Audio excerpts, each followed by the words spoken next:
Halimbawa, emergency, o Domingo nga adlaw nga wala ka suga kay minasunog na wire. Amo ni muon mo migo. Una-una muon mo patsun mo ang breaker, surbulon mo gid ang breaker na patay.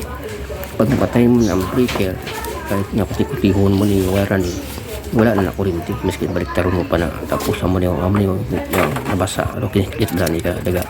Diskartehan mo migay laro ng emergency. Isipon mo na lang kung inakulbaan ka, i-diskartehin lang mo lang ito na ang video mo.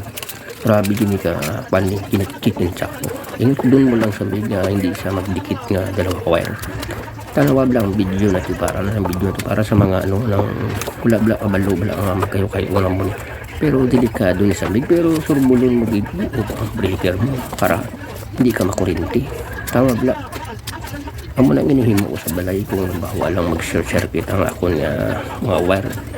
Una akong talaga ng breaker kaya yung breaker kasi hindi ko tihon mo pa na wala natawag lang sikartihan mo lang hindi nga matawag ka pa electrician na kalayo ba to sila hindi ka man siguro makuryente taran kita mabigti man pabla kaya kulba isipon mo lang kurog kamot mo pabla ano na kasi sa pagdali buton mo na nakaplay siya madugtong na yan ito tigil yan pabla hindi nga masiling masiling tikalon lang ay talagsa lang tayo magtinikal dito wala simple lang na pagtakod ko sa mga place alam may pakita ko kasi nito tabla ano ko birada amigo tabla laylay lang